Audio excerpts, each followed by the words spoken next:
Tuesday. Now I know that most of you, some whatever, can come only on the Thursdays, but every now and then there are these things that go on at the university or at the School of Art or wherever it's called. And one of them was What is a Photograph? And it turned out to be quite a mad, fun little event. And that was put on by CFAR, the Center for Fine Art Research. And I have to say Luke was one of our star people, along with Grace, who both of whom should be enshrined as saints or something. I don't know what. And we've got it working. Okay, maybe saint is too strong. Also you have to be dead. We're close. Anyway, one of the reasons I was mentioning this is because CFAR itself is just now coming to life. And if you would like your arts practice, and if you see your arts practice as a form of research, you are welcome to become a fellow of CFAR. And what that means is to send an email to poor Grace, who will then send you a little template where you are required to put your picture, a little comment about yourselves, and then any of your work. And as we have an unlimited storage supply, go for broke. I mean, that's what I say. But basically pick your 4 best ones, or 5 best ones. Or if you don't have 5 pieces, pick 1 good piece. You know, and I think that the idea is not only for you to realize what you're about, because that's half the struggle when you're starting out anyway, no matter what age you are, but also to be able to communicate that with people not only throughout the university but around the world. And it's a pretty cool thing. We've got some amazing people involved now. Oh, no, just kidding. Anyway, it's great. And then on the 12th of December, which is a Wednesday, we're going to have the first, it's not the first, but it's one of the first CFAR meetings where you'll see how the website works.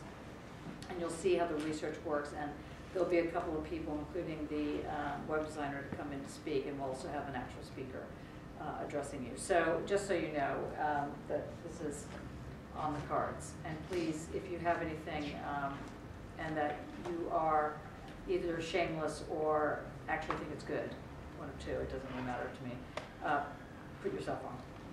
You know, next year, when we're actually established, it won't be quite as easy. But this year, as founding members, you know, you can be all part of this.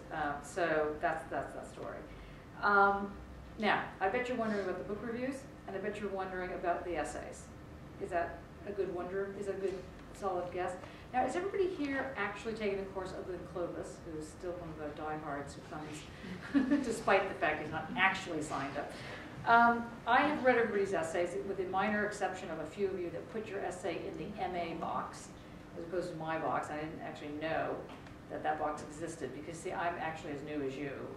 So as newbies on the block here, didn't even think of looking at an MA box. It never dawned on me. So Hannah luckily retrieved those essays, so I will look at those forthwith. However, I'd like to say that everyone who handed in an essay that I received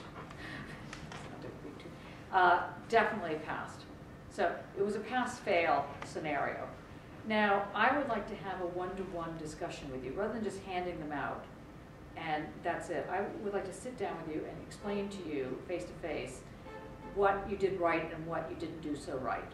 And I think that's the better way to do this. And I also have, some of you have sent, many of you forgot, but some of you remember to send me your electronic version, in which case I can also send you the electronic notes so you can kind of look at them. There's a couple of things that everyone did wrong.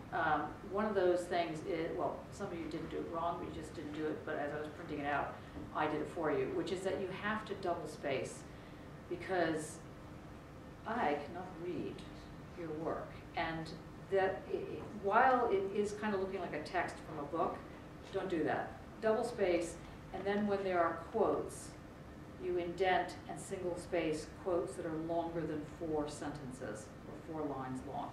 Okay. So the first thing that people did, these are just technical things, and then I'll get to the other things that didn't quite go right.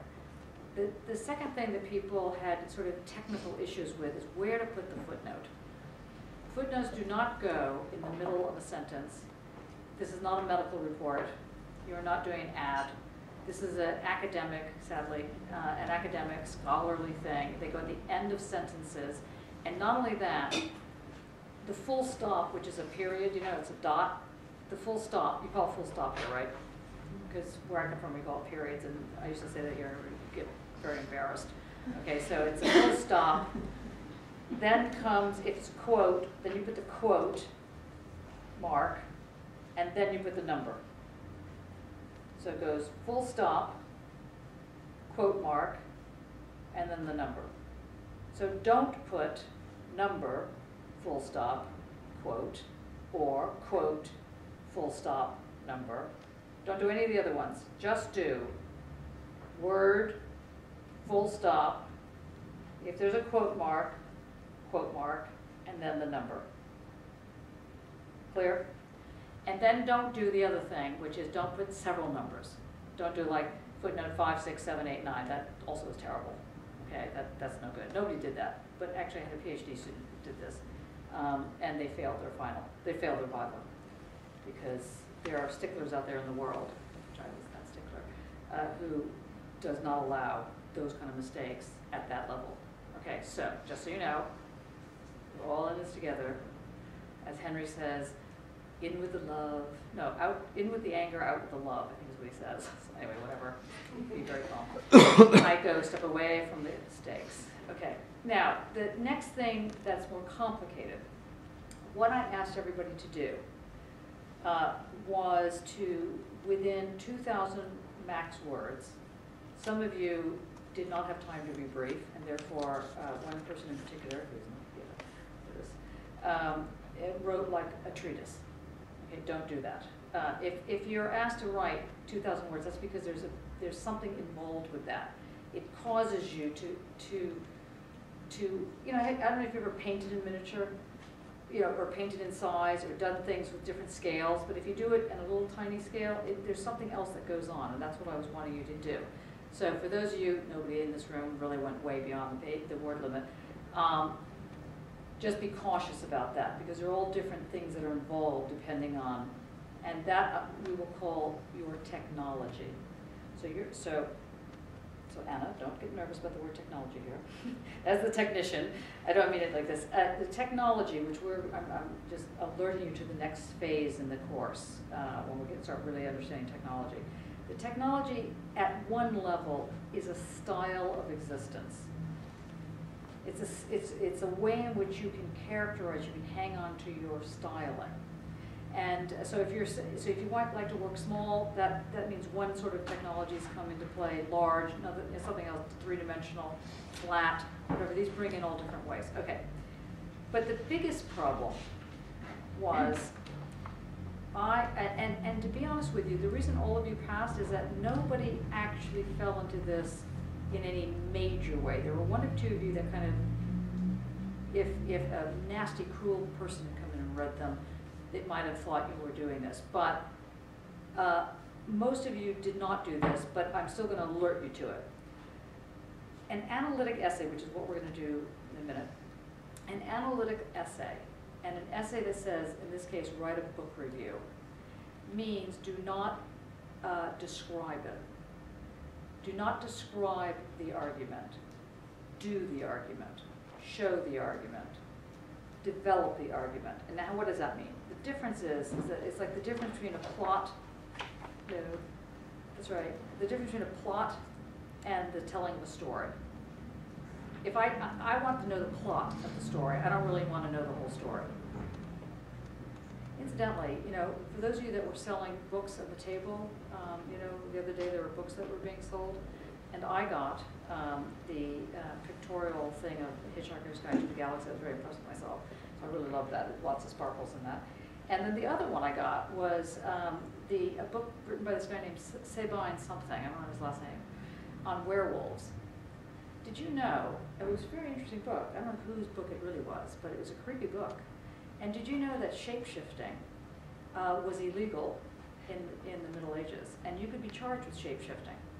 And that could be either vampiric or a werewolf or whatever. And there were a number of people who were charged. And one person actually admitted to eating 650 people under the guise of being a werewolf. Although when asked, did you always change into a werewolf, the answer was no, not always, because because the food presented itself, didn't have time to change, didn't have time to be brief, Now, why am I telling you that? I'm telling you that because that little story is a description.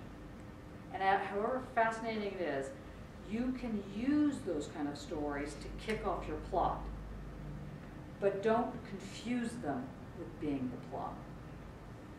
So the werewolf example was going to be led to the, I've just been in Vienna, so now I can't even speak English, I can't speak any language at this point, but where Little Red Riding Hood, you know the story of Little Red Riding Hood?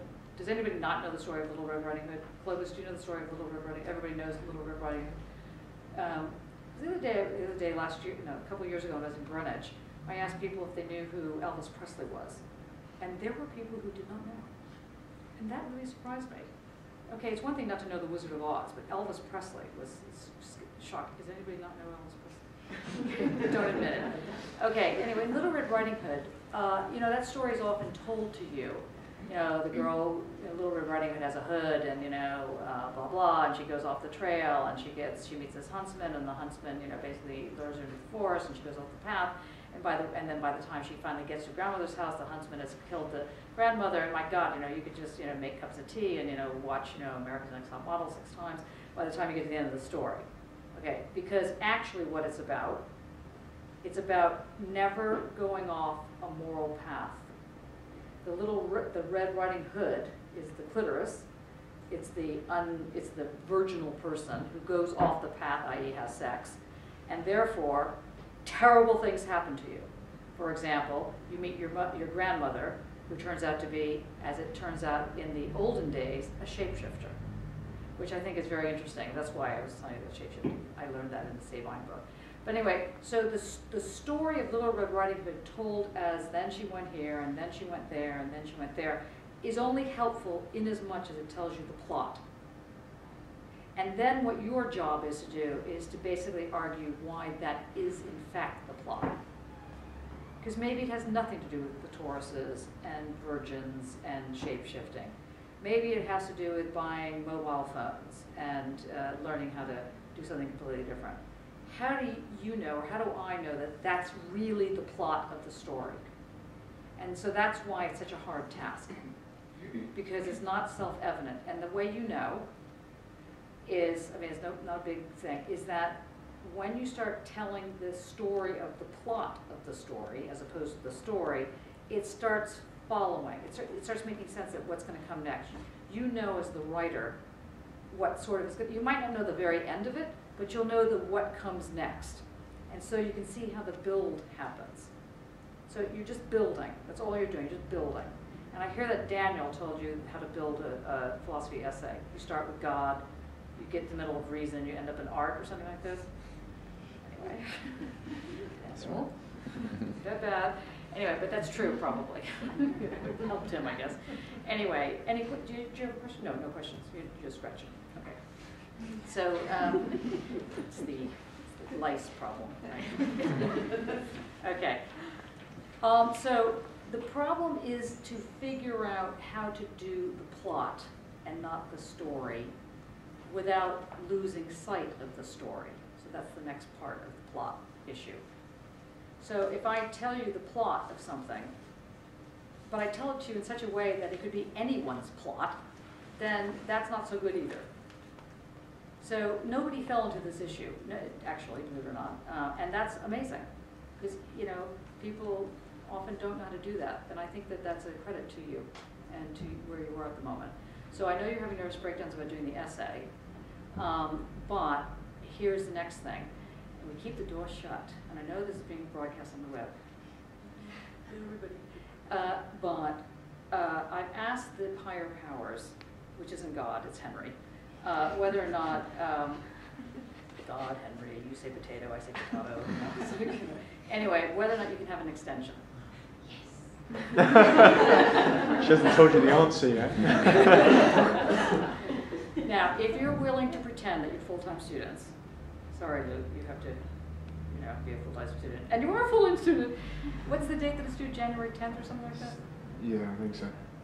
It's Is that January okay? the 10th, 21st. January 10th, is that going to be okay? It's going to ruin your Christmas. You sure? You're all going to turn into philosophers. What if you're second year part-time? And what does that mean? It's a second year MA students. No, I know what that means, but what does it really mean? Why would that be bad if you handed in late? Do we hand ours in on the 13th of December as well, or do we have Do you need an extension? A little bit, yeah. Okay. So how much do you need? Just after Christmas, the same as everybody else. Good answer. I don't think it matters. I mean, look, where I came from, back in the totalitarian university, which will remain unnamed, if you did not hand your paper into some power, which was a machine, you had to get it stamped, and then you had to have a receipt. And if for some reason you didn't get it in by 4 o'clock on the day it was due, it was set in stone. And even if the instructor said, look, I set the date, I'm willing to change the date. No, even the instructor couldn't change the date. Nobody could change this date. It was like, that was it. And people, really, it was terrible. But here, it seems like you can hand things in to my pigeonhole, no? No, it's got to go to... What's that? I think it has to go to the office. It has to go to the office. Generally, they go to the office and get receipts. Oh, really? Okay. Okay, so if all things fail, then hand something in on the 13th as a receipt, and then hand the real thing to me in on the 10th. Okay? Now, what that means is I expect people to be working flat out. I don't expect you now to go off to, wherever you're going to go off to and relax. That is not allowed in this class. No relaxation. It's boot camp. So, I'm really giving you an honest extension because I think that it's hard material. You guys do not know. You're the first, lambs to slaughter, something like that. Sorry. And so it's not part of the way of this school at the moment. So you can't read essays in the past or something like that because they don't exist.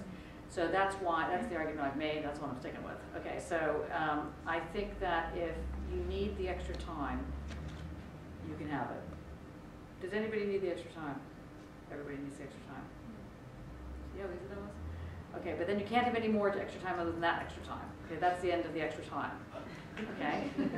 No more extra time. It's like, but this way you actually have a new concept of time.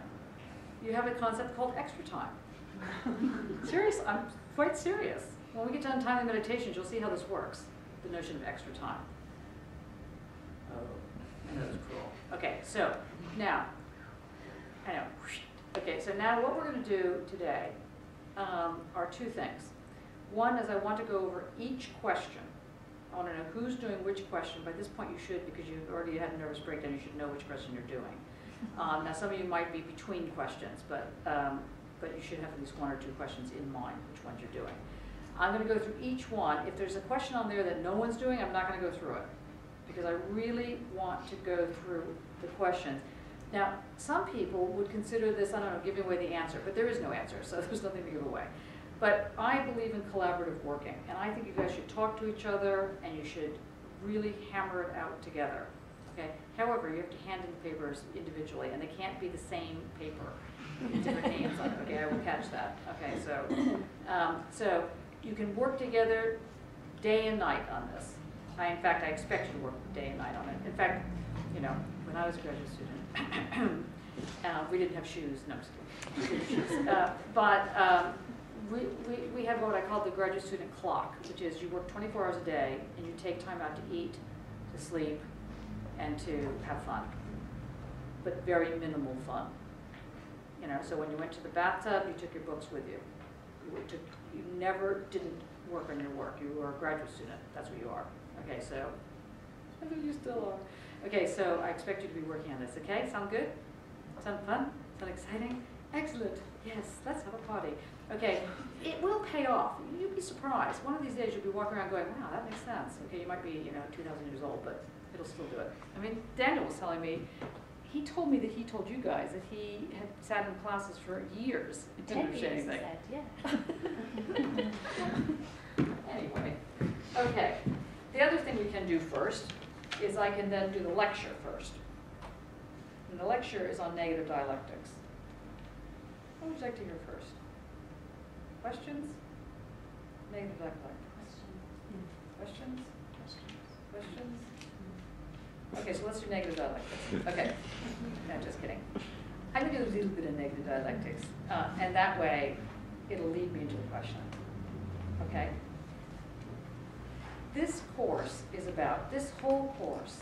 is about understanding that philosophy, that there's basically two different ways into thinking about or dealing with culture and art in the sort of art and humanities world.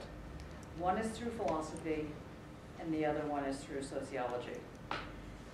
And by sociology, I mean anthropology, sociology, history, basically all fields other than philosophy and maybe political theory.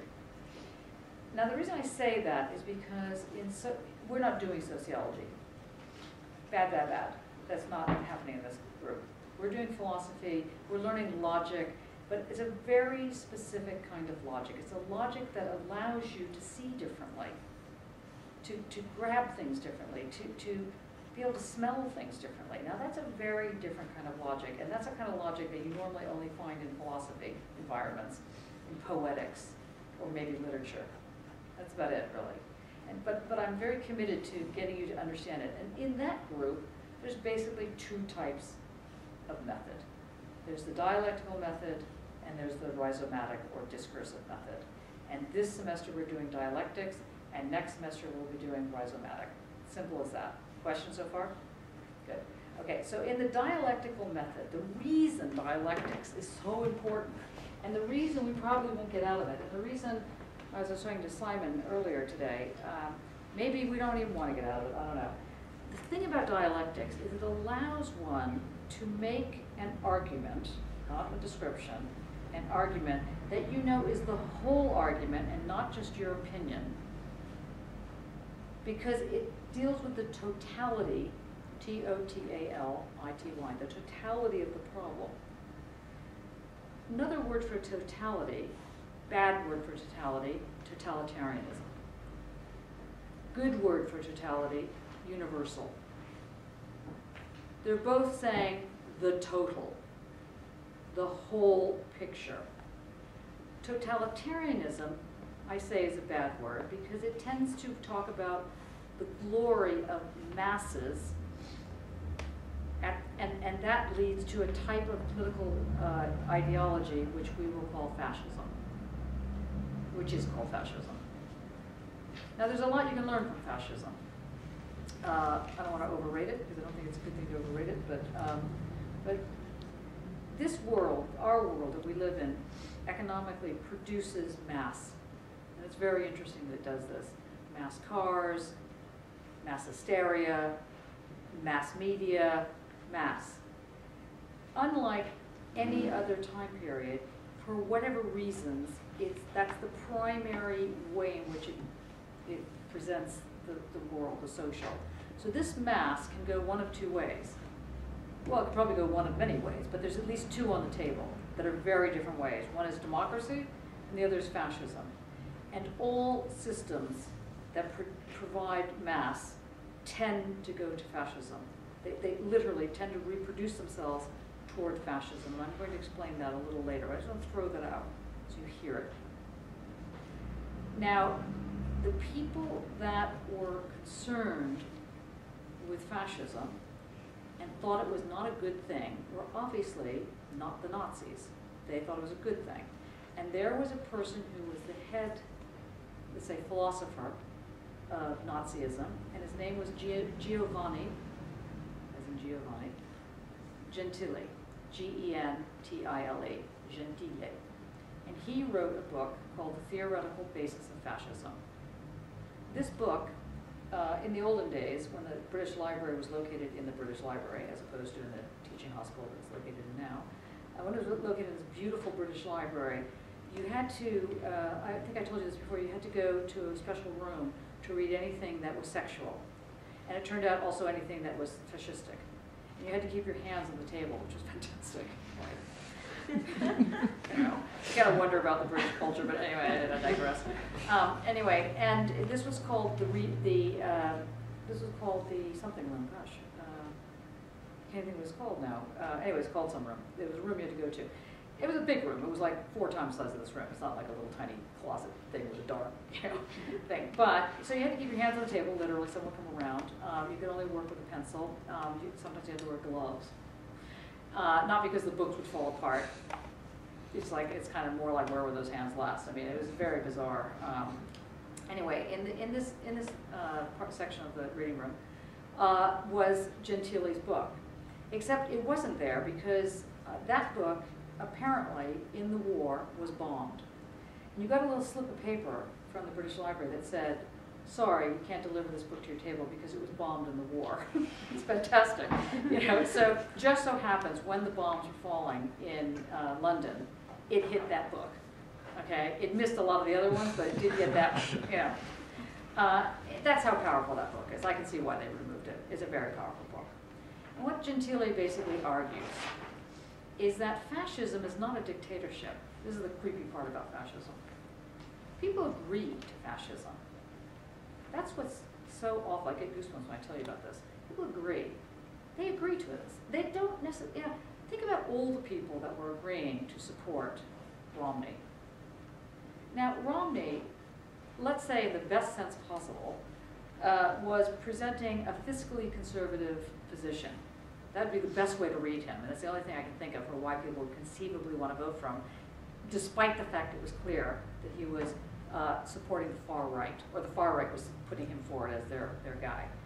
Now, the far right is a Nazi, fascist, whatever name you want to give it, thing, where the belief is that the masses support this position.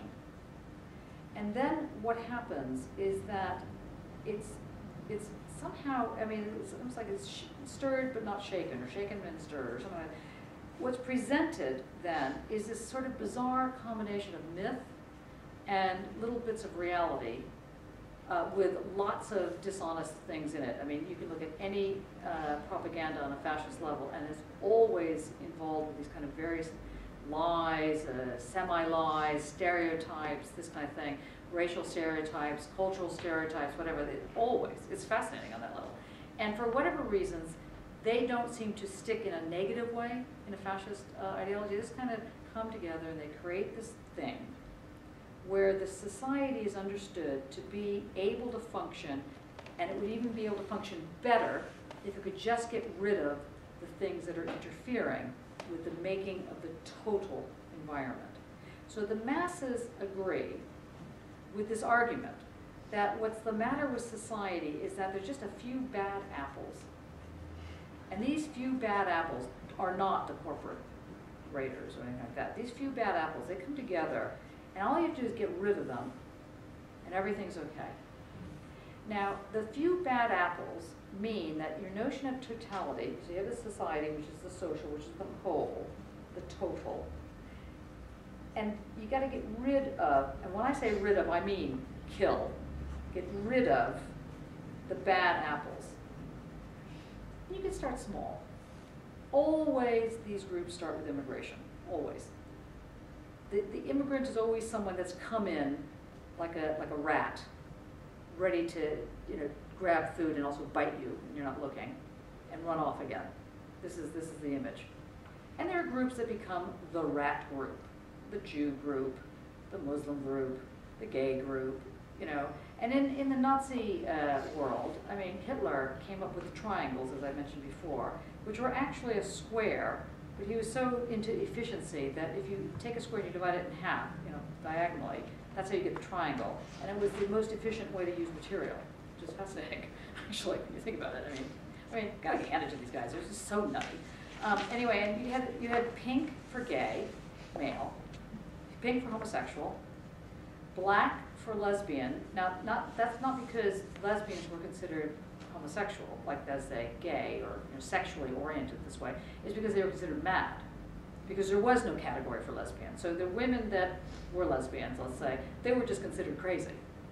And then, of course, there were also people who were crazy. Everybody, that whole group got black triangles. The gay men got pink triangles. There were no women that were wearing pink triangles. They got to aspire to the black triangle. Then there were the Jews who were so terrible they got 2 triangles, yellow, one up and one down, and they just so happened to form the Mogen Dive with the Jewish star. Okay, I mean, you just think, wow, that's clever. You got the stars, you get the squares, you're very efficient. Anyway, yellow, coward, the whole bit. Okay, now let's make sure you hear what I'm saying. You have a totality, and the view is that in order to make the totality healthy, you got to get rid of the disease. You got to get rid of what's called the excess. You got to get rid of this thing that doesn't fit in. Something doesn't fit into the totality, get rid of it. Now, there's policies in this government today, so we're not like talking about something that's gone away, where they literally are preventing international students from coming here. Literally. You probably know people that are in charge of this problem. We'll just let that drop. Okay, so this group that does not fit in, this group, this let's say real group, real sociological group, anthropological group, mad people, the Jew, the whole group, the Jews, Catholics. I mean, it depended on where they went, where they didn't fit in, blacks. I mean, whatever. And there were lies that were then told. The Jews were running the banks, or the blacks were sleeping with everybody and ready to rape everybody. I mean, all these usual stereotypes that you hear. So the propaganda, I'm telling you this because it's very important that you hear the way in which the universality of something, when understood in the way I'm presenting it, that is to say that society was a unified totality, a whole. Now, up to this point, we know that dialectics says that everything is a totality, that you understand, you understand the whole of reality as this totalizing environment. And that's because you don't want to have opinions that are elevated to truths. That's the whole point of having the dialectic as an argument, right? We got that? You're very clear about that? So in this case, what Daniel was telling you was correct. People start with God, then they move to reason. The dialectics is dealing with the reason situation, where reason, the Enlightenment, dare to know. Everybody who wrote on the Enlightenment, very good. You did a great job. Like what it is to, and those of you that also wrote on doubt, Descartes, very good. The Descartes people, excellent. Okay, this way in which the doubt, the movement within the dialectic, it creates this totality. So it's a breathing, living totality, but it's still the total. So this was taken very seriously by those intellectuals, particularly on the far right, and that's the other thing to always remember. I'll put it in a slightly negative way. Never assume your enemy is less intelligent than you. Or to put it more in a positive way, always assume that your enemy is at least as intelligent as you. Because if you think your enemy is stupid, if you think that Bush or Cameron or whomever it is dumb, you're never going to be able to figure out how to deal with it. Because they're at least as intelligent as you, possibly even more intelligent, which is a very scary thought. Okay, now, so this totality, the notion of, so that a movement would take a name called totalitarianism, literally linked to the idea that one did not get outside of the total world, in order so that you could present reason as being correct. See where this is going? Therefore, Nazism made the argument that anything that was anything that did not fit in to the total should be gotten rid of. So 2 things occur. One is politically, on the far right, becomes this argument that you've got to get rid of those that don't fit in. And if you just get rid of those that don't fit in, everything will be fine. Of course, once you start killing, and I mean really killing, bloodbaths, it's a problem. In fact, this conference I went to in Vienna, sadly it was called it was called Anus Dildo Mach. I thought to myself, oh God. Yeah, but anyway, I got over that. But then I thought it was kind of cool because you had these bags you had to carry around in the city with that on there. I thought, oh, and I got my bag said dildo. Great. My life and how crazy is it? Anyway, one woman did a paper on the Nazi sexuality camps, where they did these very bizarre experiments, and these are not just the Mengele experiments that are very well known, or maybe you don't know about them, but anyway, they're known. But this was the whole camp was a camp of sexual cruelty and insanity, basically. Okay, I'm telling you this because the level of efficiency around what didn't fit in is very important for you to hear over and over and over again. Hence the attempt on the left and the center and all the political philosophers and political theorists since World War II who have argued we must deal with the excess, we must deal with the other. A lot of that comes right out of this way to fight fascism. Because the fascists refused to deal with the other. Not only did they refuse to deal with the other, they said the other was other, and therefore did not fit in, and therefore must leave, go somewhere else. And if they wouldn't go somewhere else, or if they couldn't go somewhere else, then they just got killed. Very straightforward. It's the most dramatic form of friend-enemy. I told you at the very beginning of the course, all political theorists, all militants, all people that are trying to run something, always try to divide into us versus them. That's how it works. And you need to know that as you get older. You need to know that there's always this us versus them scenario that starts kicking off. Okay, now, there was a group called the Frankfurt School, which I've told you about before and you've heard about before, right? You right? Just nod in some way. Okay, good. And Theodor Adorno is the man I'm going to discuss today, and his thing called negative dialectics. So what Adorno argues in this treatise, in this huge book, he wants to know two things. Is there a way to talk about that which does not fit in as actually fitting in some bigger picture, or something like that, that somehow it's connected, that it ought to fit in. So there's an ought. That's the other thing you need to know. Every political science type of thing not only tries to divide binaries, always tries to set up leaders in lead, but also always links an is with an ought. What is and what ought to be. So when you listen to politicians, because they'll often very cleverly confuse or on purpose, let's say mix up what is with what ought to be. Now what Adorno is suggesting is that he wants to make the argument that the social, that this thing called the totality, always involves that which does not fit in as part of a totality. That the totality can't be understood as a totality unless you have this conception that includes that which does not fit in. Very important. As he says in the section I asked you to read for today, he basically says no concept goes into its object without leaving a remainder. No concept goes into its object without leaving a remainder. Just memorize that right on your forehead. Nothing, in other words, another way of putting this is the Marx version, the sum, which I'm sure you've heard, the sum is always greater than, the whole, how do you say it? The whole is always greater than the sum of its parts. Did you ever hear this before? The sum, the totality, the whole picture is always greater than the sum of its parts. That is an expression that comes out of Marx.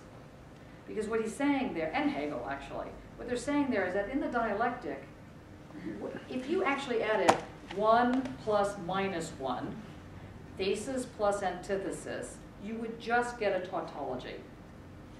So there's something that creates the synthesis around which it comes back around and creates the knowledge. So there's something that's added. Remember I told you in the Hegelian move, there's something that's added, and what's added is, do you remember what was added? What's added in Hegel? So that we don't have a totality. So that we don't have a zero sum. So it's an N.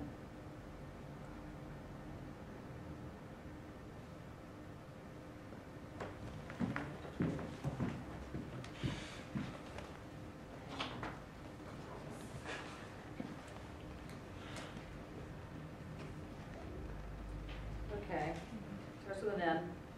Negation,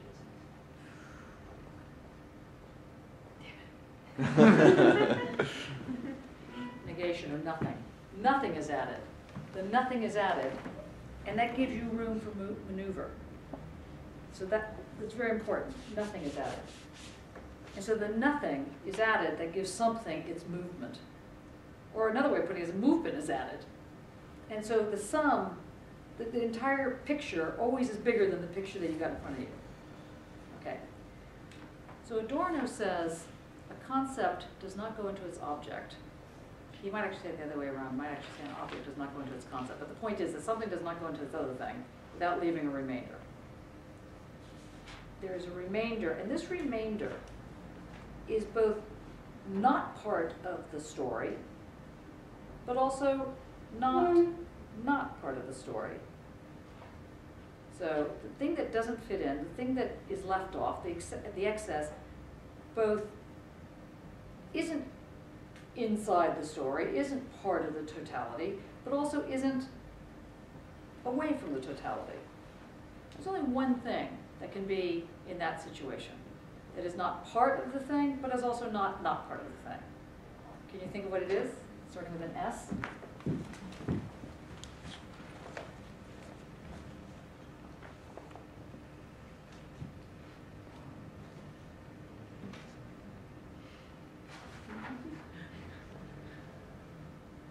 Give me a letter.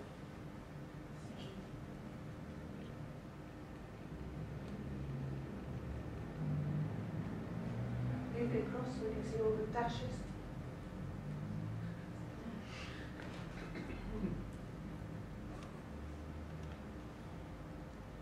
Other letter. Silence.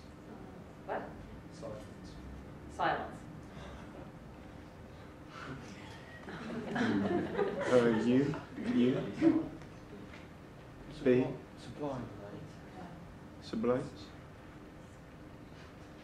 Pick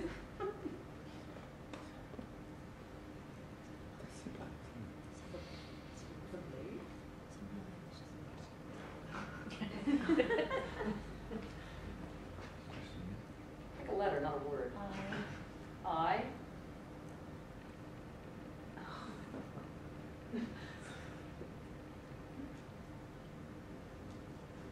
What both is part of a structure, but also isn't part of the structure.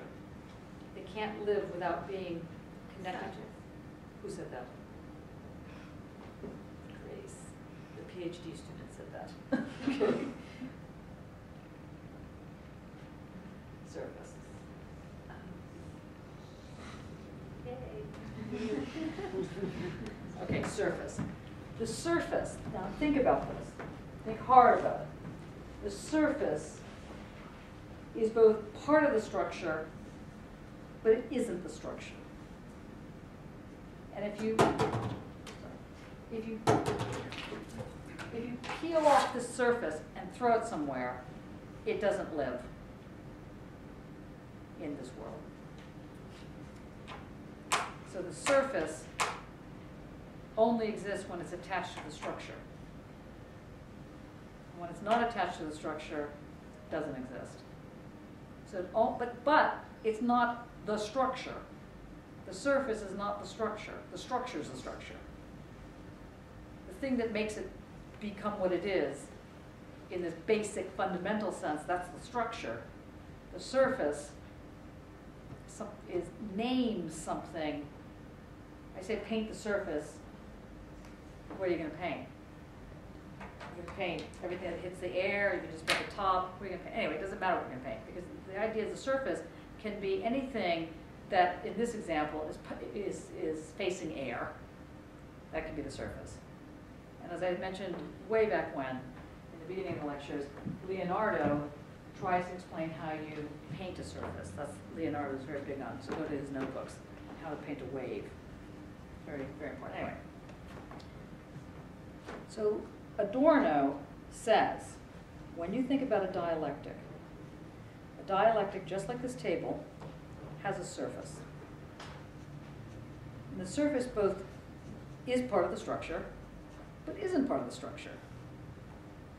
Is, but isn't. What does that sound like to you? Thesis, antithesis. Except we know that thesis antithesis is the dialectic, right? So for Adorno, the surface is a negative dialectic. It's a negative dialectic because it does fit in, but it doesn't fit in. No, it's a dialectic because it does fit in, it doesn't fit in. But it's a negative dialectic because it doesn't really exist as such, and yet it does. Sweat, weeping blood. It fits in, but it doesn't fit in. It's thesis, antithesis, it's a surface, and yet to understand the fact that it exists, you have to call it a negative dialectic, not because it's saying no, no, no, no, no to the actual dialectic. It's saying that on a dialectic, which is thesis, antithesis taken together creates what? Death. I know it's been a long time since we did this.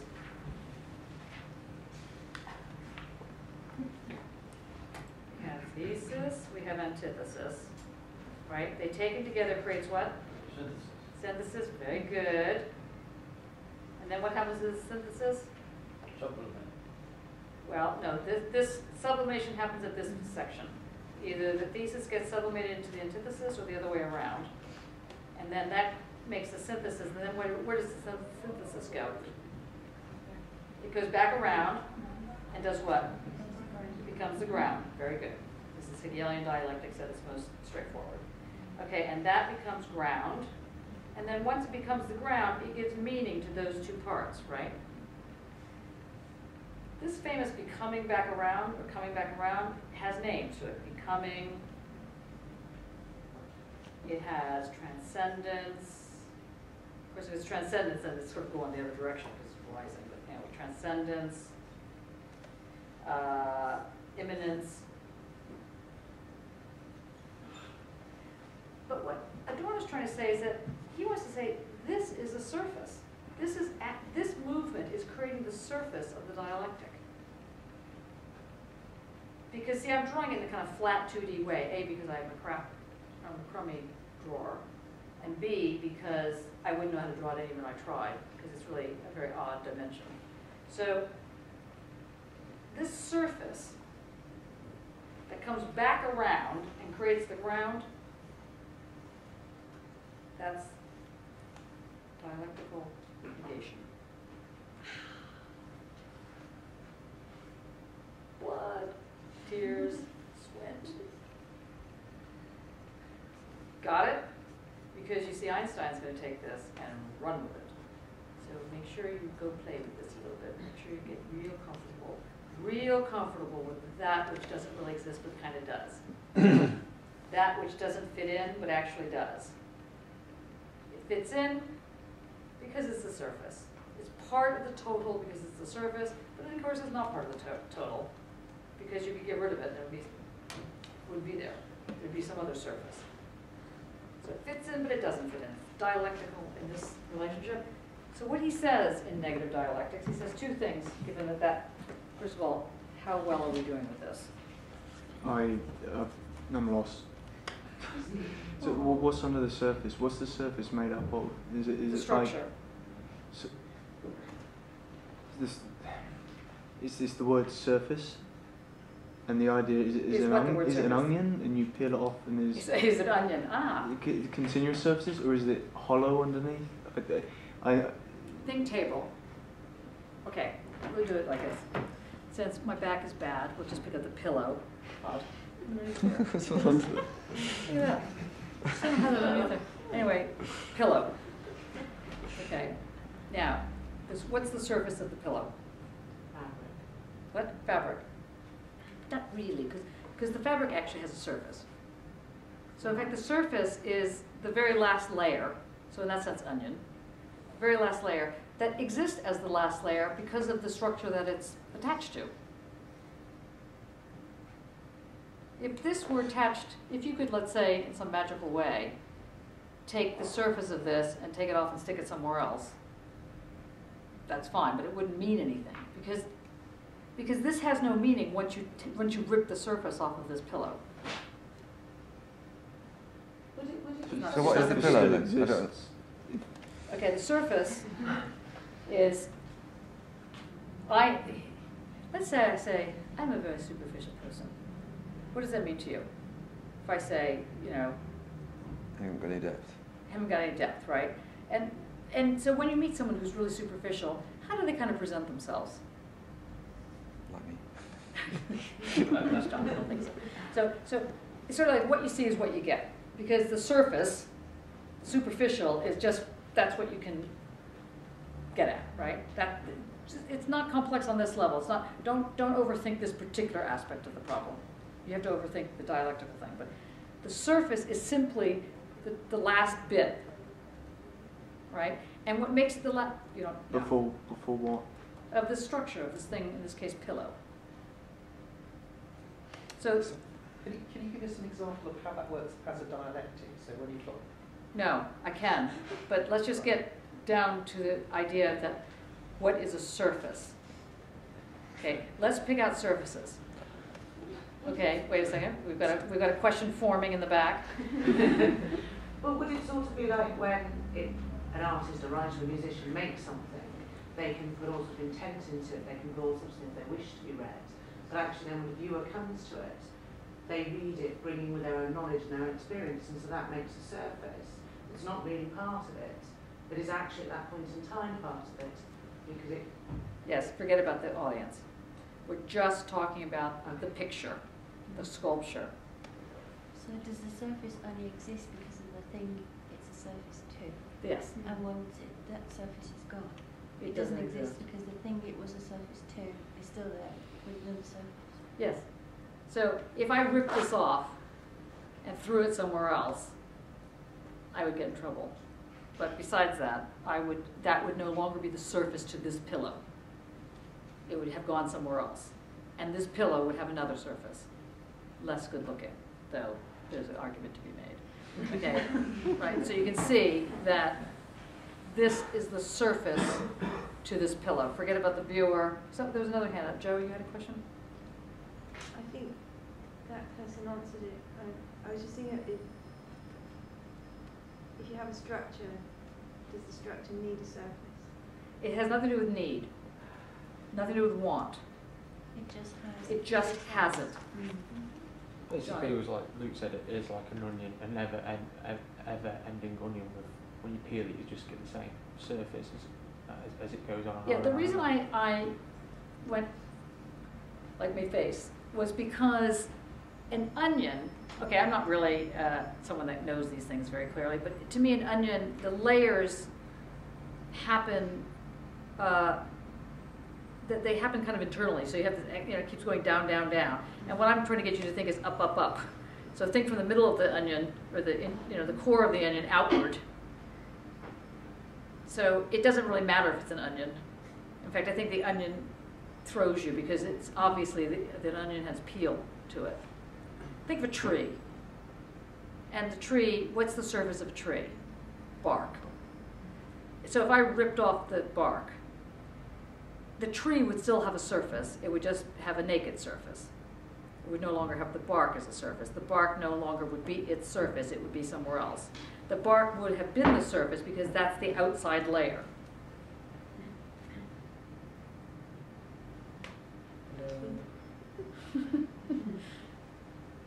But if the bark was never there in the first place when you came to the tree? It still had the surface. Still had the surface.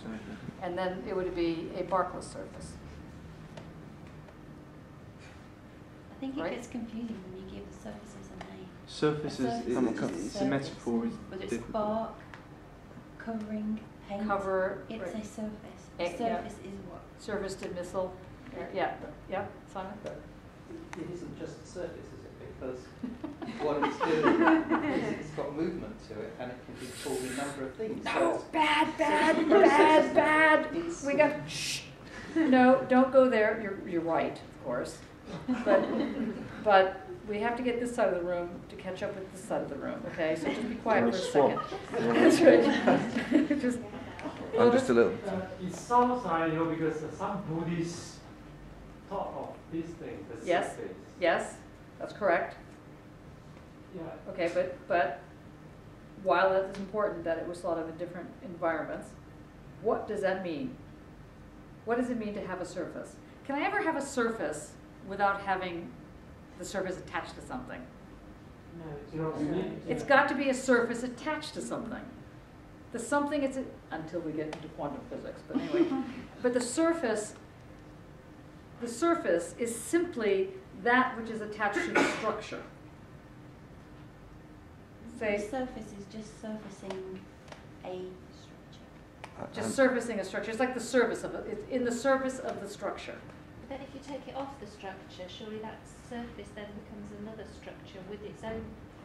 Yeah, that's true. I mean, if the surface could survive the being sliced off.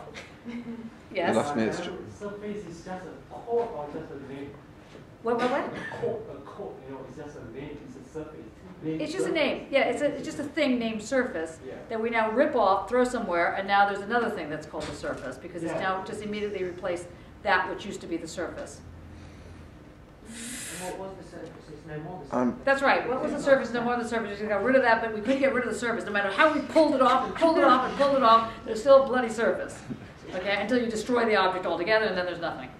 Right? Okay, So I'm interested in what the structure is. He gets this on his own. Yeah. Forget about the structure. Don't Don't even worry about the structure. We're just thinking about the surface right now. So in some abstract No, it's not abstract. On- It is this is. Come here for a second. Point out where the surface is on this thing. Okay. That's it? Yeah, right. The whole thing. The surface is like a plane, right? Now I ripped that off. Right? Ew. That is disgusting in there. It's like it's mold. Okay, if I now throw this off, okay, does this have a surface? Yes. Yes. Now, if I took a knife and sliced this off and threw it somewhere, does this have a surface? Yes. Yes. Got it? I threw that over there. Would I say, there's a dead surface over there? No, it's just nothing. It just doesn't have any, we don't care about it. It's just, it's whatever it is. But does that then get a surface? Oh, don't worry about that when it gets thrown away. I realize we're into recycling, but honestly, just forget about that one. Just concentrate on the totality. Concentrate on the totality. You're getting sleepy. It's like, yeah? Do you see? Don't worry about this. We'll come back to this little surface over here. There's not going to be an orphan surface. But okay? Does that make sense now? So that's totality. Yes. A little voice went, say yes. Yes. You're getting to understand this. Yeah. First comes God, then it's reason. That's right. That is odd. Okay, now let's think about this again. Here is the world.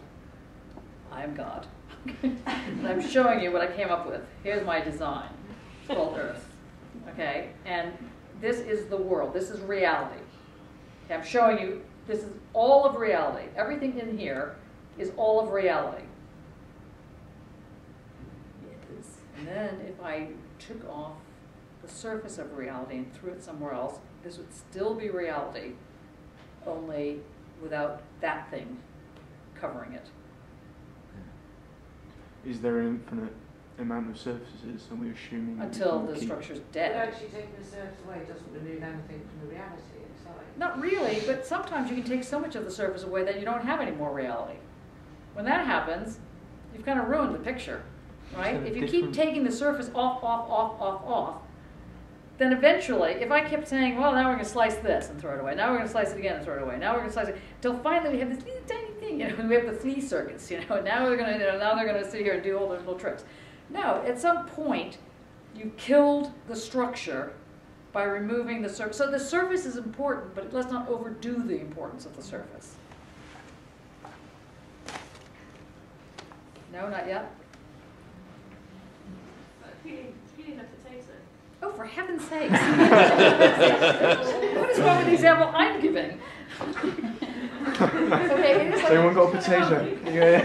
yeah, Onions, potato, quick, we'll get have a a dinner potato. party. Is there a potato in the house? Okay, and how do you mean that? Just the way that you talk about it, you take the skin off, and then if you keep peeling, you don't know potato. Yeah, So it doesn't or right. so Yes, okay, so you could call the surface the skin, let's say. yeah. Although that already starts getting a bit more complicated. Could it be compared with liquid? Like when you have water, with water you create like a surface and it's... What's wrong with my example? I don't understand why that's not working. Yeah, it could be like water, yes, of course. But the problem is water's a little mobile. So if you take the surface off, it See, the thing is that the surface is that thing that is the last scenario of the structure that has kind of its own life, only because it can be seen as also packaging the structure. It can be seen as holding the structure.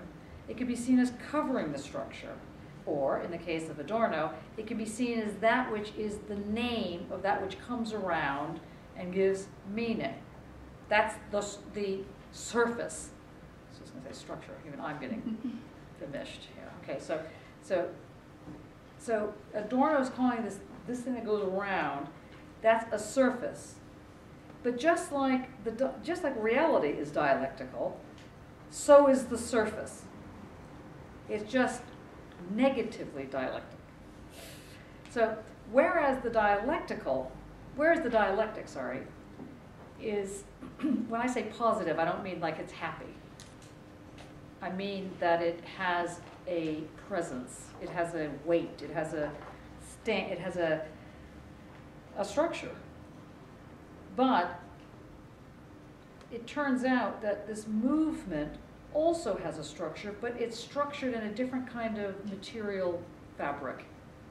The material fabric that it's structured in can't really be held, can't really be touched unless it's linked to a structure. If it's not linked to the structure, it doesn't have any relationship, but it's not the structure itself. The surface is that which is linked to the structure, but is not the structure itself. And the minute it's removed from the structure, it ain't anything. So for example, okay, this is probably going to be even worse than this example, okay, but let's try it. The clothes I'm wearing. You see these clothes on me, and they have a certain shape and whatever. If I threw them off, they would not retain, unless I hadn't washed them for a while, they wouldn't retain their shape. You know, there's a song called Black Socks. Anybody know this song? Black socks, they never get dirty. The longer you wear them, the stronger they get. Someday I'll take them to the laundry, but something inside me says, don't take them yet. Okay, that's one of my favorite songs. Because then you can take something off and it just sort of stands there, you know? Okay, but that's not a surface. That's not what we're talking about. We're talking about something that you can take off, and then it just loses its shape. It has its shape because of what it's attached to. And it's attached to it because it can't be anything else. It can't be attached to something else. So unlike clothes, which you could wear, I could wear, I could give you my jumper, you could wear it, we could trade. It can't do that. It can't do that kind of shift because it's the clothes of the structure, and it's the only clothes a structure has.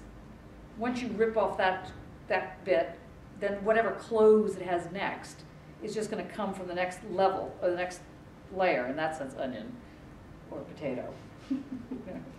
You say potato, I say negative dialectics. Okay, so are we getting there? No. Yes. Just to check, double check.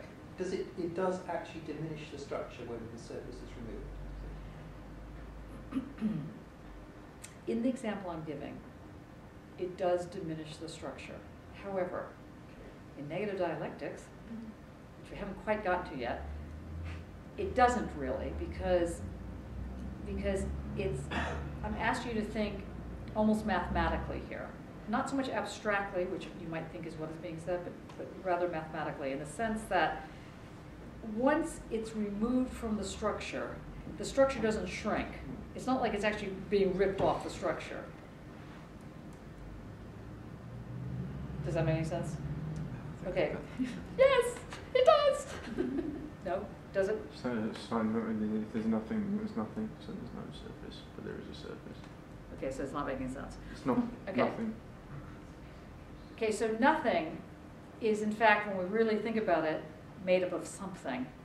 It's just that something is made up of, you can't grasp it, you can't look at it, you can't do. You know, a lot of times they say fetish is like this. Maybe that'll work. I'll try to think. Oh, now it makes sense. Oh, okay. Yeah.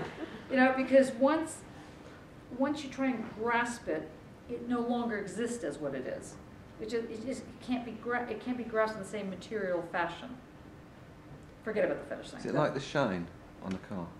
I thought you meant The Shining. No. Yes. All of what Here's Johnny. Johnny. It's like the shine on a car. I guess you could say that. So that can lose its shine, but it's nothing there, so it's got. Yeah, we can work with that for a tiny bit. Like But polish. the point is that what Simon was actually asking, see, in the example I'm giving, in a 3D structure, okay, you know that this chair is not actually a dialectic, right? You know instead that to understand how to talk about this chair, how to talk about the chair in its fullness of chair, you will use dialectical logic to understand how to talk about it without falling into a description. So the chair is all that there is, sitting here, and all that it can't be, taken together creates a whole picture of what this chair can do and is, right? But we know that it would be ridiculous to say that this chair is a dialectic. The chair is accessed via the method called dialectics. So dialectics is actually a method, so that's the other thing that try and bear. Yeah, Simon. For something to have a surface, doesn't it need to have something outside of it? So it's where something meets something else. So, but within a dialectic, there's nothing outside of it because it's a total concept. Yes, that's right. There's nothing outside the dialectic. So how can it have a surface? Because a surface is where it meets something else. I'm going to outside. kill myself. Okay, now. It's right over here. Okay. Let's try this again.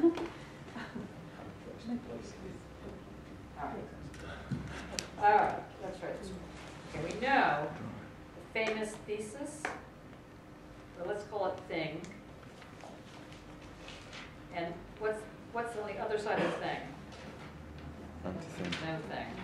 Did everybody say no thing? No thing. Okay. No thing, or in fact, nothing, right? So that's on that side of thing. And we know that thing, in this example, doesn't exist as such because it's still abstract. Why? Because it's only a binary at this point. It's only 1 plus minus 1. It's only all that it is, this thing, and all that it's not, that thing. And they're point for point the same thing, only opposite. You got that sentence? Well, see, that's great. That's really coming far, because can you imagine getting that sentence when you first came in? I don't know. Okay, so that's good, all good. Okay, so thing, no thing. It doesn't matter if I wrote 1 or if I wrote squiggly. It doesn't matter what I write for this. Okay, it's this is thing plus no thing. Taken together, if we just added that together, thing plus no thing, we'd get a big fat 0, and therefore we'd never get to meaning. So these brilliant philosophers and co. realized through a variety of ways, and not just through thinking it. I told you with Heraclitus and his little toe, he sticks in water and he realizes that time and space happen at the same time with his little toe in the water. This creates a synthesis, which we will call, if nothing gets sublated into thing, what's it called?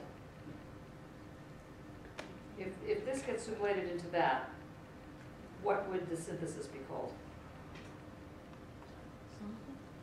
Something, yes. Something, or even just thing, big thing. big capital T thing. Because this is a little capital T. And if this got sublated into that, what would it be called? Big nothing. Big nothing. Very good. It's all coming back to, isn't it? Big nothing. Okay. Okay, good. And then this can come around and it gives meaning then to these two sides. And so that's why we know that the whole of reality, when understood dialectically, has movable parts to it, as it were. The parts move around. However, this famous coming back around, it's not like it jumps off like Felix into space. It's coming back around, it doesn't go, I'm coming back around, but first I'm going to go to the Washington Monument, and then I'm going to go see Big Ben, and then I'm going to come here and make the ground. It must go strictly according to the cut of its relationship. The cut of its relationship is its structure. Its structure is based on thing versus no thing. So the surface is big thing becoming ground. Very bad. You're correct. That was cruel. Because we know that the surface in the Marxist thing, we know that the immanence is historical materialism. And so for Marx, history is a surface, which can only emerge based on all the stuff. You can't have history that comes out over here going, okay, I think I'll be history for today. It has to be connected to something. So the surface,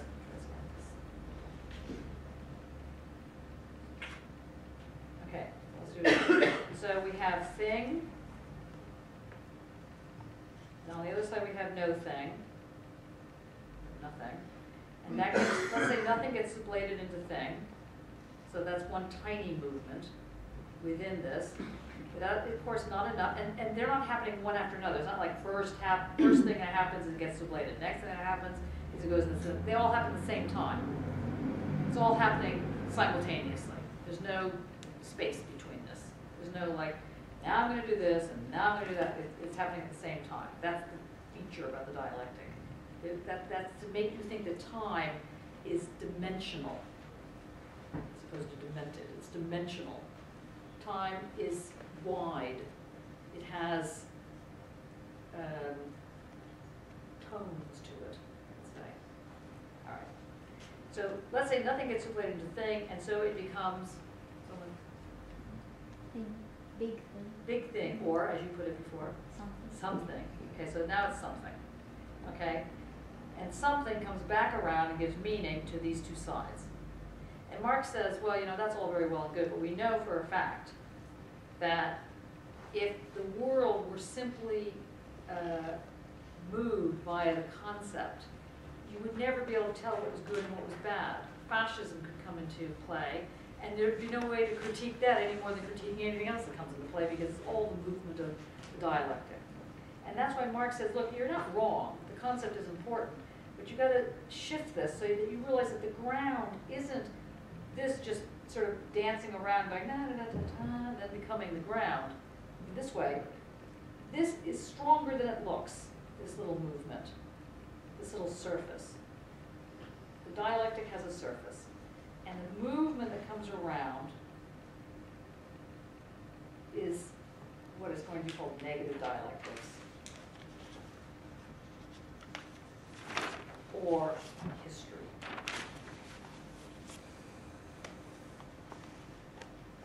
Luke, no, not yet. No, it's okay. History is surface. History is surface. Is okay. Is okay. Okay. Everybody else? On? It's painful, I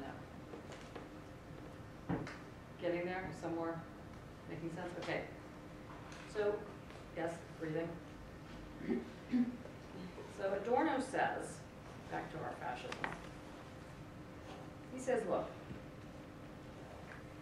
fascism argues, Gentile, Giovanni Gentile and co. Giovanni Gentile. Zero. Basis.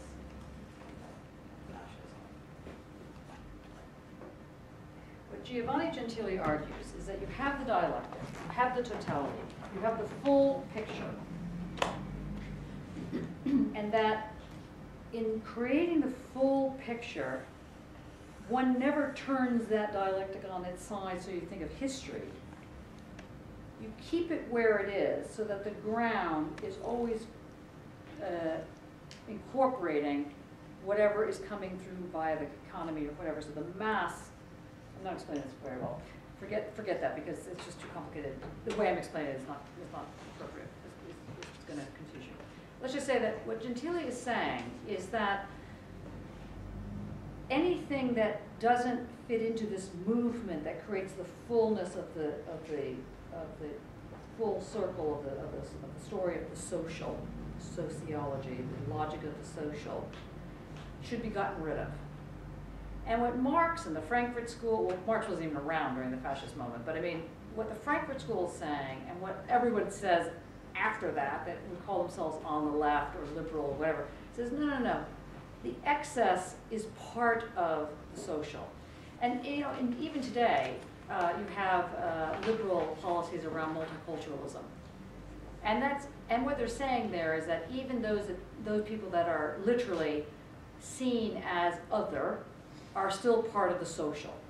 But what Adorno is saying is that he says, look, I don't want to call the other a person. I don't want to call the other a Jew. I don't want to call the other, you know, a Muslim. I don't want to call the other anything. I want to call the other a surface. The other is not a person. All people fit in, according to Adorno. What doesn't fit in is the surface, but it doesn't not fit in. And all societies that get rid of the surface become closed societies and therefore are never free. So if the social manifests itself in such a way that it does somehow create an environment where the movement of the synthesis back around to the ground can't happen, that's one way that fascism can come into the picture. That's the closure of movement in the social.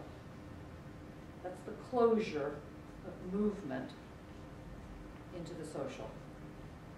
But then he also wants to say something else. And just in case one doesn't get that one, he also wants to say, oh, by the way, in case you really want to say that Jews, in particular, because we're dealing with the Nazis in this argument, don't fit in.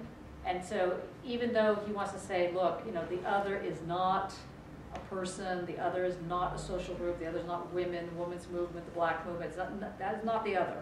The other is a surface. And he bangs on about this through all of the negative dialectics. However, he does say, but look, in case that you don't agree with that fact, let's just take the hard case, let's just say the Jews and the women and whatever are the other. That's what keeps the social open. So the surface, if you get banished to the surface, as it were, where you neither fit in nor don't fit in, but as we're not living technically in a flat earth environment, so if you don't fit in and you get thrown out of the earth, you're not going to fall off into, I don't know, a serpent weird thing. It's a globe, so you're not going to fall off anywhere. You're just neither going to fall out of the world and you're not going to be in the world. You're going to be in the surface.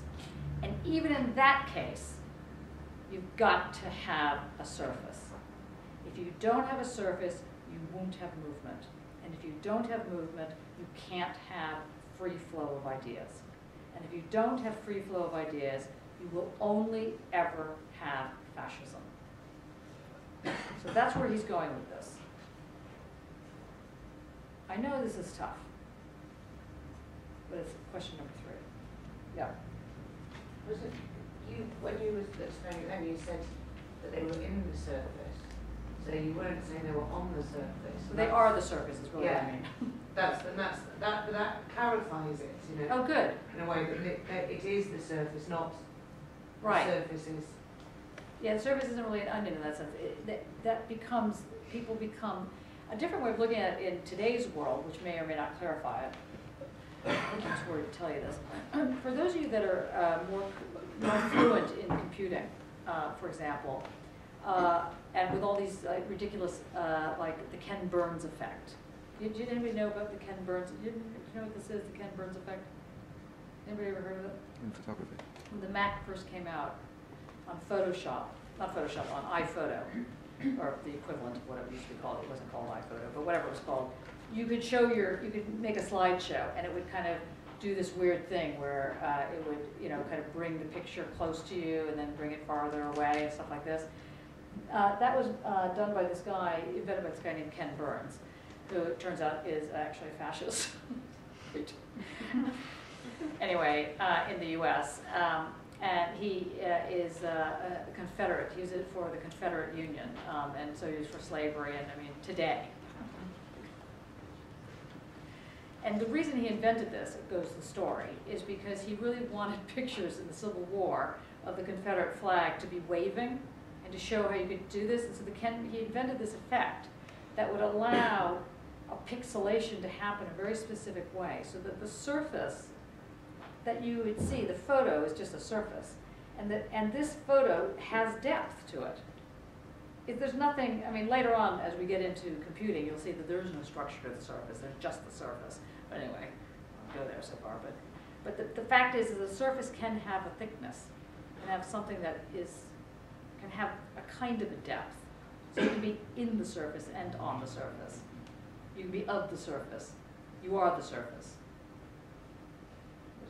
I mean, I don't want to be in a situation where I'm just saying it harder and harder so that you just have to nod.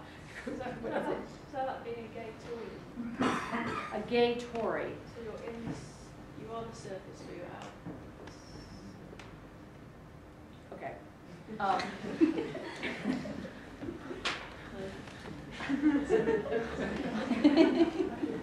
Okay, I'm going to kill myself. To say it very gently. Okay. Here's why we don't use people or categories as objects of other. And I know that's really tough because in 99% of cultural studies that you have been exposed to, or that most people are exposed to, particularly in the British system, famous other should be shot. Okay, I just want to say this, because there is no other. We're all in this together. Okay, there are people that are more oppressed than others. It's like everybody's created equal, but some are more equal than others. It's like that kind of problem. It's a political problem. However, so a gay Tory is a political problem, and I suppose a better example would not be a gay Tory. A better example would be at the moment anyone who's Muslim, who also is read as Muslim, particularly the men with the beard and everything, and therefore seen ipso facto as terrorist, and therefore ipso facto as bad, and therefore going to blow up the society the minute they walk into a room. Anytime, like for example, when I was coming back from Vienna, land of multiculturalism, going through immigration was a little bit of a challenge, even for me. And I'm obviously clearly, green eyes, blonde hair and all the rest of this, still a challenge because I was American and therefore considered other to this whole thing. So you get sort of set aside. But that other, that group of other, is problematic. It's a political other, as it were. What's talked about here is the structure of how the social actually works. So do you mean it's a bit like the penguins when they keep themselves warm and they stand in big circles? And there's some that are the edge, but they sort of move around and move back in. And they keep everything warm and they make everything be able to happen. So they're part of the whole. How many times did I kill myself?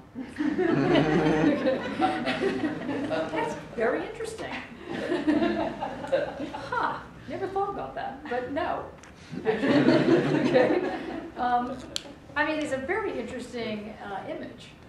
I was just thinking it's an image, not as a sort of a theoretical description. But as a picture. But that's more telos. It's taking it's setting the goal, which is the edge, as the start, as it were. That's more of a teleological. This is more of an example of the teleological moment, and even that's stretching that example. No, No, I don't understand why my examples are failing, is the thing. I still want you to somehow see them. And I don't know if I keep repeating them, if you'll see them, or I have to eventually just say, throw in the towel and say yes. But let's go with the penguins. Okay, let's say the penguins create a circle, inside of which are their young and everything else they're protecting, outside of which is, wilderness. Okay. In a totalitarian, closed society, there's no movement there, right? It is a solid edge, even though you probably, there are shoulders, so if you wanted, you could probably force your way through, something like that. But in a certain sense, they're set up as a solid edge. So there's no movement. So that penguin society is not very democratic. Okay, let's put it like that. That penguin society has its rules, and I mean, in the way you're suggesting it, and you're not going to break through that rule. That's solid. Okay. Now, if you're able to break through the rule, there's some sort of young little penguin that realizes, wait a second, there is life beyond the circle, and I, penguin number one, am going to go out and find that life, and does. Okay. And when he or she goes out and finds other life and doesn't get killed, and actually, nothing happens terrible, and we have a Disney movie on our hands, okay, that comes back, then and shows everybody how fabulous it is, and everybody says, yay, we have now seen the light, and we now will break open our circle and allow for movement, then you have something kind of, sort of, in a tiny way, resembling Disney form of democracy. Okay? But it's not bad. I mean, it does explain. If something's tight and not movable, called like tradition, for example, and a lot of you have to suffer under tradition. In fact, everybody in this room probably has at one point or another suffered under tradition, where you can't break it. And on the other hand, after a while you think, oh, the hell with it, I'm not going to break tradition, it's too tiring. There's nothing else, it's like, I'm just exhausted, like whatever, the social sets up its rules, and, there's only so many times I can bang my head against the wall because I find eventually that my head breaks, not the wall. Okay, so it's so tight. That would be a form of a totalitarianism, of a totalizing environment where you can't get out. There's no exit. But we know with the Enlightenment that the whole thing about the Enlightenment is that it has to do with an exit.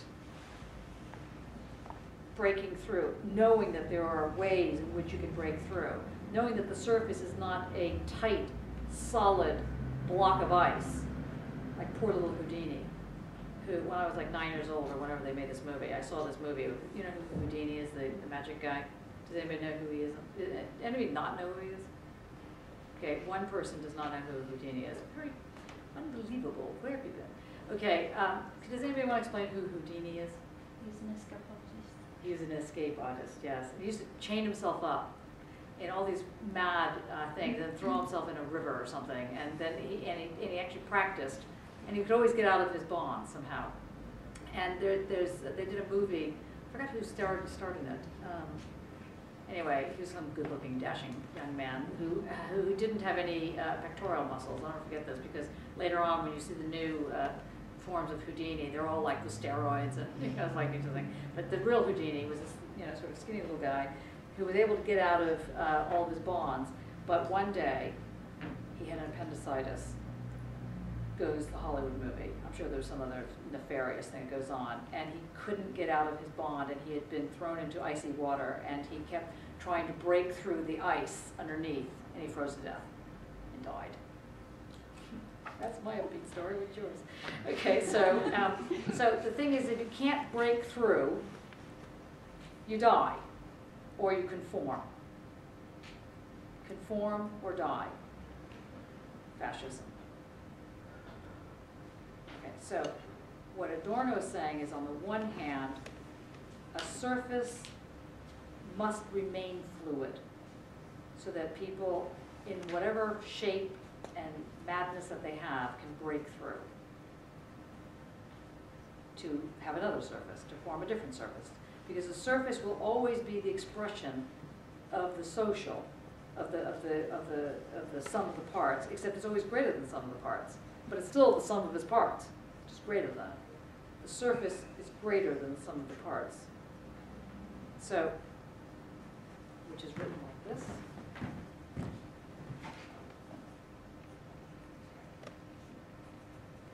Surface is greater than the sum of its parts. Or you could even say A minus A. And that seems like a nonsense, but that's what's being said. So the surface, that E sine summation, is always greater than the sum of its parts. Because the sum of its parts are adding something that's not there, which is that big nothing, a big negation.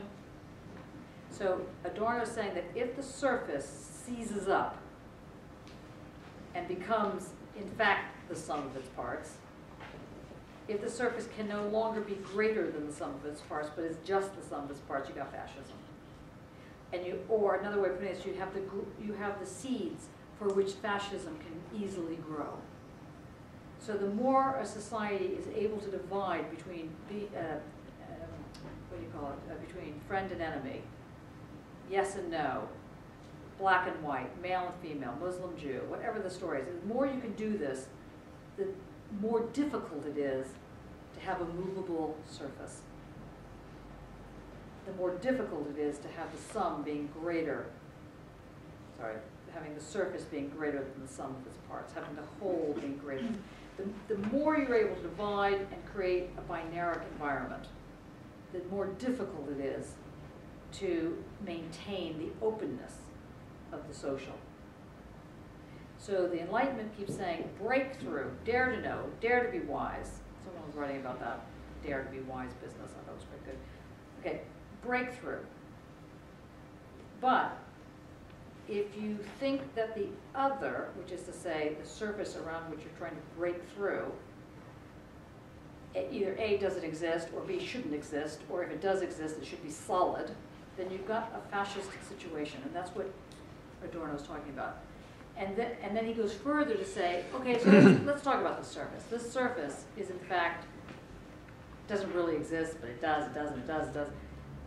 It exists in the same way the sum exists as being greater than the sum of its parts. The whole exists because of its parts. There is a whole, but it's greater than the sum of its parts because there's other things involved. There's this ablation that goes on, there's this movement that goes on, and that for a society to remain reproducing itself so that it will reproduce an openness as opposed to a closedness requires the ability to break into the surface. Requires a surface that is at least moving somehow. If you can't break, if the surface is sort of seized up, then you have to try and break into the surface. If the surface is movable, then the idea, the sort of post-Marxist, but still in the Adorno Frankfurt School idea, is that the surface keeps the society healthy. It keeps it democratic. You don't have to keep thinking to yourself, how am I going to make it like your heart beating? You're not thinking, is it beating, is it beating, because you go nuts. It's actually just able to beat. It's able to reproduce itself in this way. I wasn't meaning for this lecture to be this heavy. I was really wanting to go over these things. Are you getting this even tiny, tiny, tiny bit?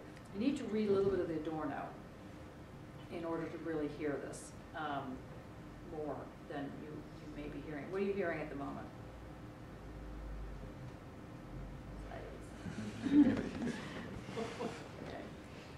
Okay. How does that work with history? Or are we just ignoring? No. In fact, it is. Is that why fascism is based on the control of history, or yes. is that why yes. the fact that the Nazi whatever happened is so important because it keeps that surface moving? Wait, what was the second part? History is surface, and yeah. as we stand no, but now, what was the thing about the Nazis doing what? They're part of history now, and it's not forgetting. The important to remember that part of history is making that surface movable. Yes, that's right, is to keep it movable. Yes. Right. So that's the political agenda. So ethics aside, it's important that what happened, the extremity of fascism happened because it becomes part of history that keeps the surface movable. No. No. Okay, wrong. I'm not saying it's ethically right. No. What I'm trying to say is that it's not important that Nazism happened. It's a disaster that it happened. What's important is to recognize how to prevent it from happening again. So, and therefore, is it let's put it slightly differently. Is it possible to create and live in a society that doesn't tend toward fascism? Because the argument is that all societies massify in this time period. In our day and age, it creates mass. So is it possible to create and be in a society that doesn't tend toward closing down the total, the whole picture, making it solid? Nazism closes down the whole picture.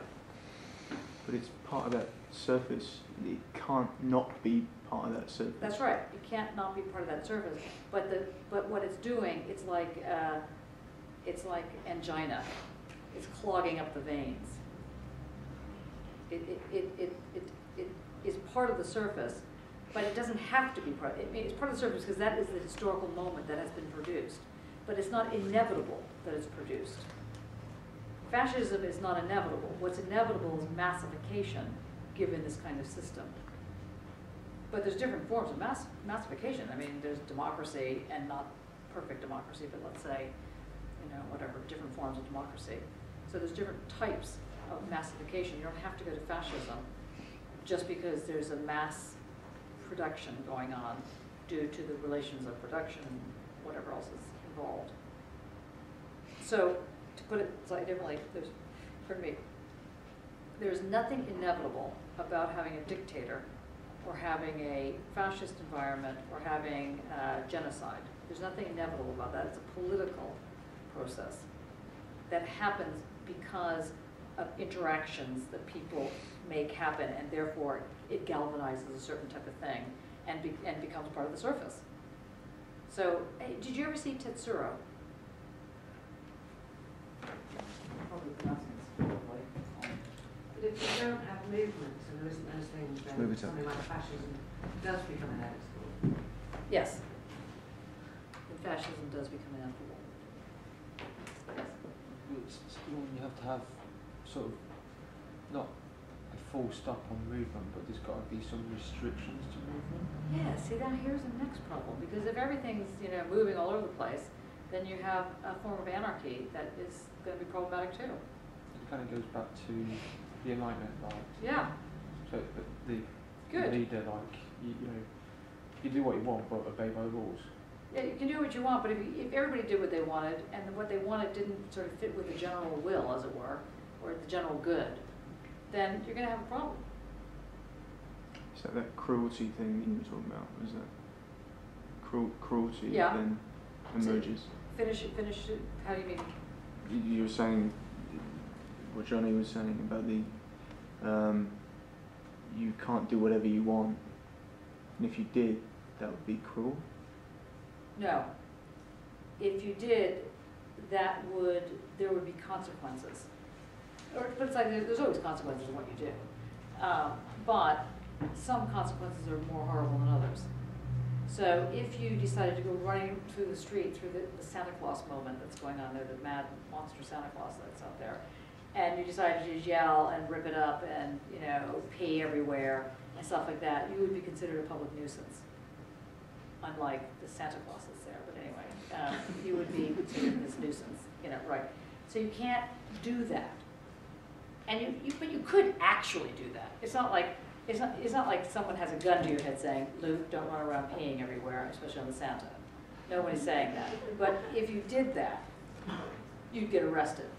There'd be a consequence, unless you were really fast, and there wasn't CCTV or whatever. There are various ways of getting around it.